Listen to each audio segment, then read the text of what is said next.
16, 2015. It's a Saturday at 8:28 a.m. in the morning. Do my push-ups for the first time today. But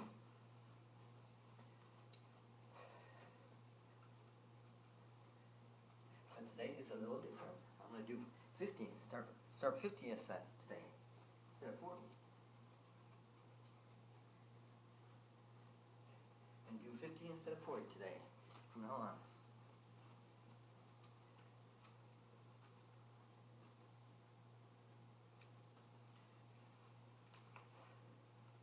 One, two, three, 4, 5, 6, 7, 8, 9, 10, 11, 12, 13, 14, 15, 16, 17, 18, 19, 20, 21, and 2, 3, 4, 5, 6, 7, 8, 9, 30, 31, 32, 33, 34, 35, 36, 37, 41,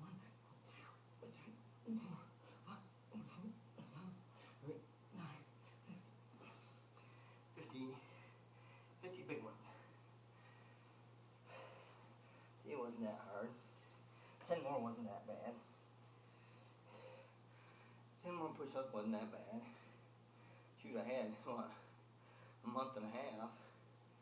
I was just doing 40. So I'm pretty used to it. So, and 10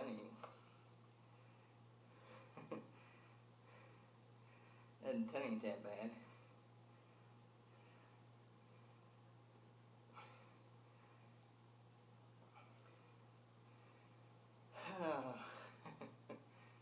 And the weather's getting a little warmer, so now I can wear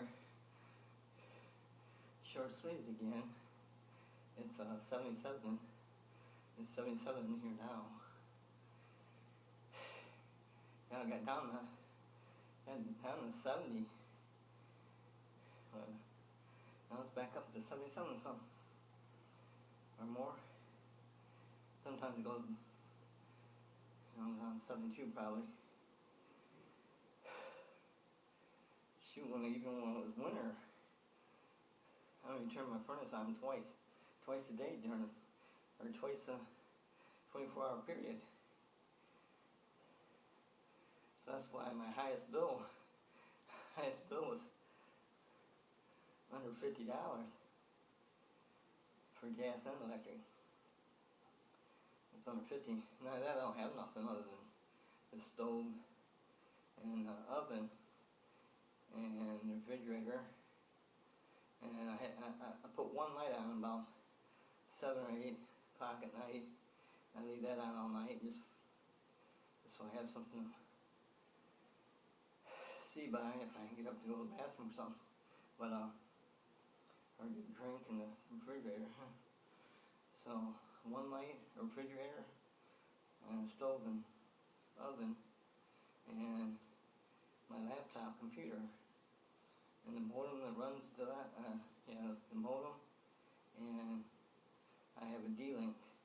So the D-Link, a modem, and the laptop, they all require electricity. So, and then I have one light on during the night, and a refrigerator, stove, and oven. And every once in a while I plug in my iPhone so I can record like you see in this iPhone. And that's it. That's all the electricity I use. I don't have a bed either. I just sleep on the floor, on the carpet. With one blanket. I have one blanket and one bed. Because I lost everything when I lost my house. Due to making rooms in the house and then renting it out, and then the renter got a girlfriend in there, and they got into it. He went to jail, and then she filed a restraining order where he can't be anywhere near her, so he couldn't come back. So So he decides he's gonna turn the house into the city as not being certified, which it wasn't. So they did a city inspection. Since I did all the building, I did a garage in 1999 in Breezeway. The only thing I got a permit for was the slab for it, but and so I built a breezeway and a garage without permit. I built the living room. I made a bedroom, and the kitchen. I made a bedroom. I made a kitchen nook, about the size of this kitchen over here, and when the city inspected it, they condemned it right then because I didn't have any building permits for any of that stuff. And for the wiring I had to do on each room in the breezeway and garage, because I had an automatic door opener, so I did all that building without a building permit, and then rented. See, I could have got away with it if I had never rented any of the rooms out. But that was my whole purpose, to rent the rooms so I could afford it, But because I'd been off since 2007, I didn't start renting rooms until 2013 because I sold everything I owned, so I didn't have no fear of losing anything or someone swiping anything, So I sold damn near everything I owned. I had what was it? Something like 27 video game systems, all kinds of video games, and I sold those. I sold a ladder. I sold a lot of stuff on Craigslist. I sold a car. I sold, you name it. I sold 3 or 4, 2 big screen TVs and a couple small ones. And I sold all kinds of stuff on Craigslist. And I sold all kinds of stuff on eBay. I was kicked off eBay and slash PayPal 3 times for different stuff. One time I saw this company selling Xbox 360s for like $100 and some bucks. I think it was $200, and at the time they were going for over $400, $400 to $700. So I ran an ad. I had over $50,000 in my PayPal account, and then they stopped my ad and decided to charge me. They started charging me for that ad, so I never paid it. So then I filed bankruptcy and got back on eBay and got my PayPal account back. Each time I filed bankruptcy 3 times. But I think that's the only way you can get back on eBay and PayPal if you, I don't know, there might be another way, I don't know, maybe after a period of time or something. Or unless you pay your bill. But, yeah, it's easy, there's certain things that you just, shouldn't do on eBay. And that's one of them. Sell a lot of stuff that you don't have or you don't have a contract for. If I would have had a contract for it, would have been fine. But since it was just an ad on the internet, and I didn't have no contract, because they ask you to fax the information for the contract. If I would have faxed the information for the contract, then I would have been on eBay. I would have still had my eBay account. But it looks like I haven't been on eBay only been a couple years. See, I got back on in 2011.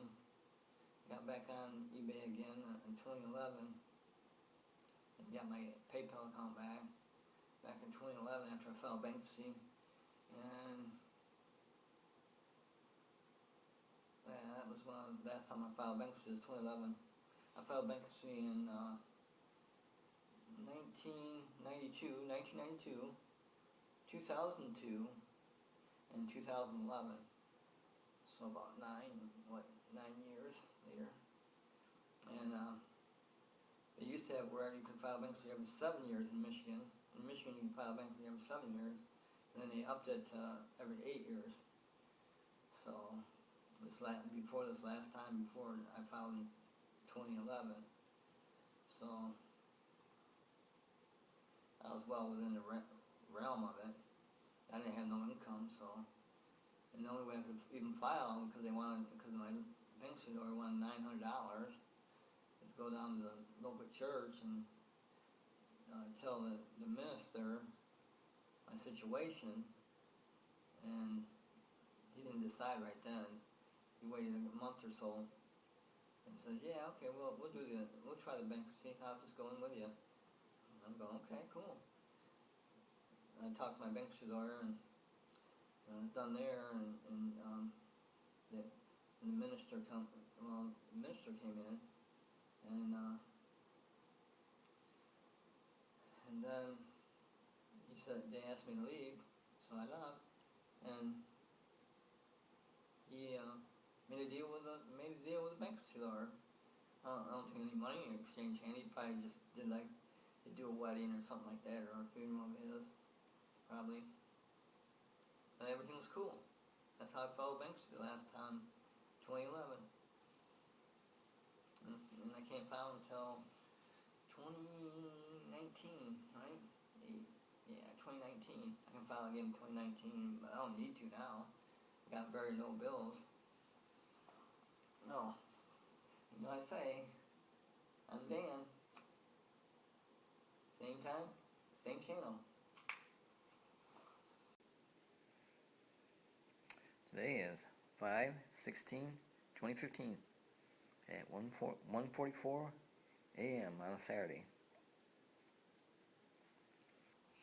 And I'm going to do my push-ups for the second time.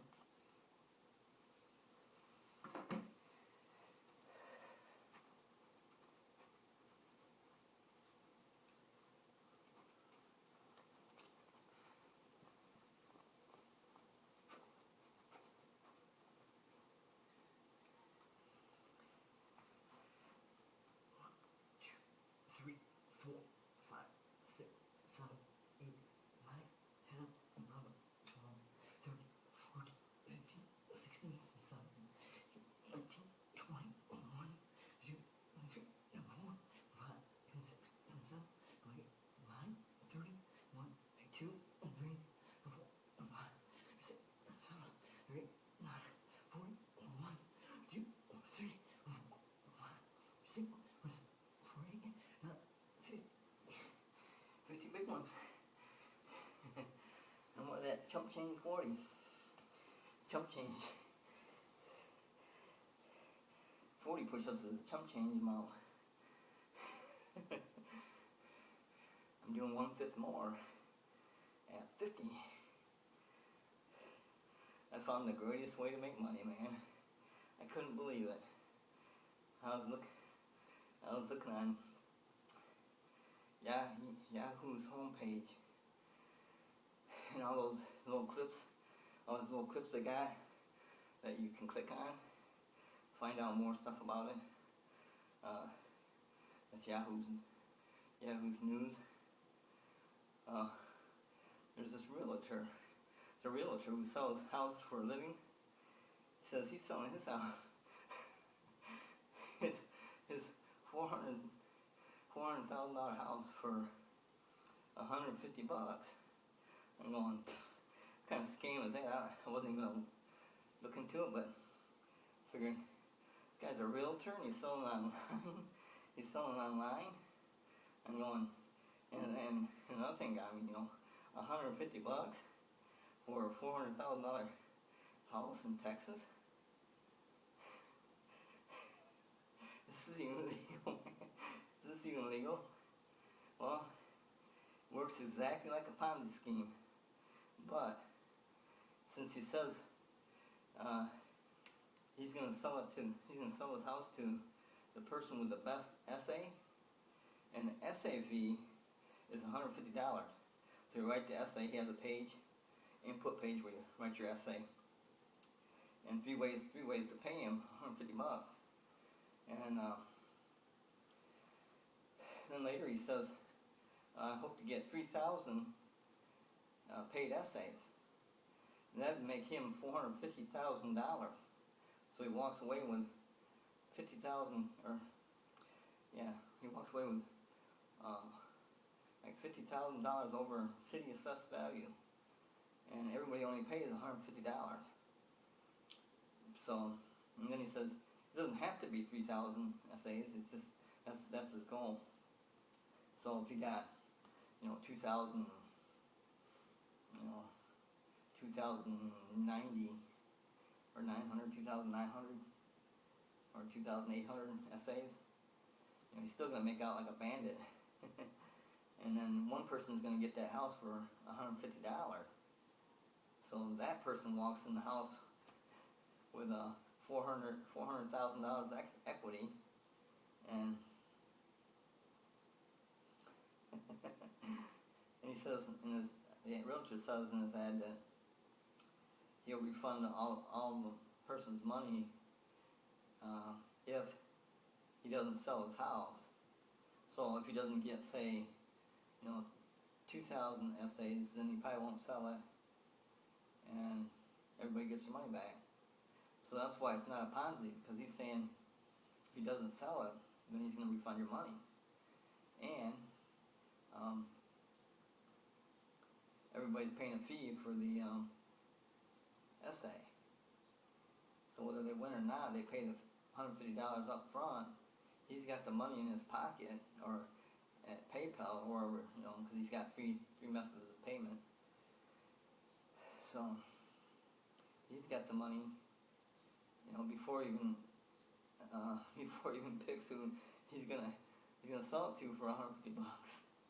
That could be a friend or a distant friend. You can keep doing that.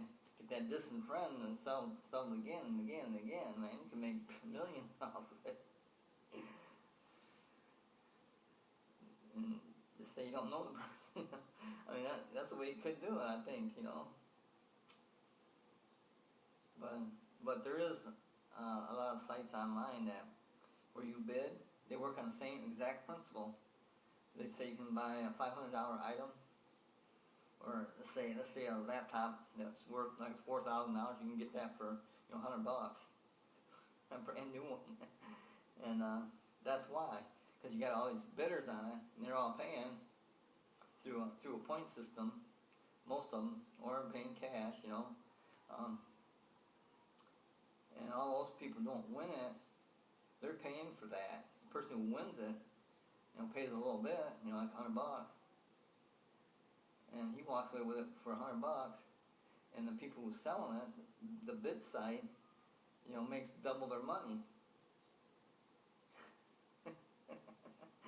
That's the best way to sell stuff, right there. Right there is the way to do it, because the Ponzi scheme is like the best scam. It's the best scam out there. They have all these people paying in, but only pay a certain very few. So that's a Ponzi scheme and scam, and that's illegal. But the way this guy's doing it, and the way the bidding sites online do it, it's not a Ponzi. But it works exactly. Ponzi works exactly the same way, though.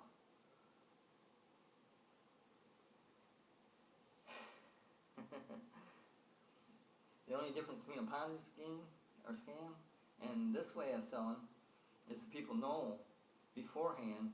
They know beforehand what's going on. Where a Ponzi scam doesn't let anybody know that they're only paying, 100 people, 1 million people.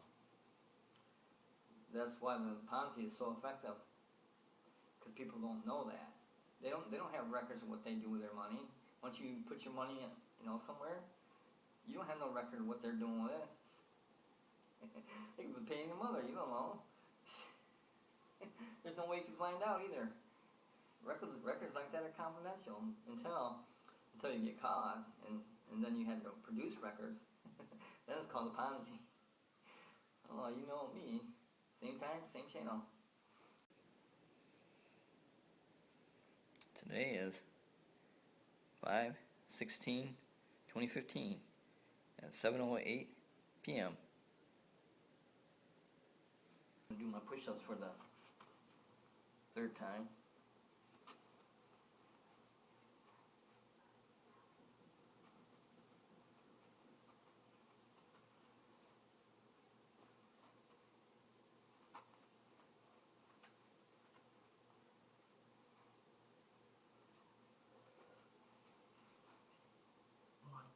2, 3, 4, 5, 6, 7, 8, 9, 10, 11, 12, 13, 14, 15, 16, 17, 18, 19, 20, 21, 22, 23, 24, 25, 26, 27, 28, 29, 30, 31, 32, 33, 34, 5, 6, 7, 8, 9, 4, 1, 2, 3, 4, 5, 6, 7, 9, 6. I forgot to take my damn glasses off. See, I forget that. That's 50 big ones.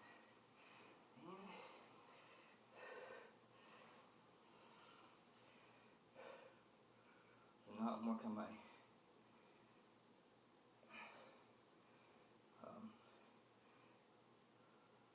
YouTube viewership. See if I can get that higher.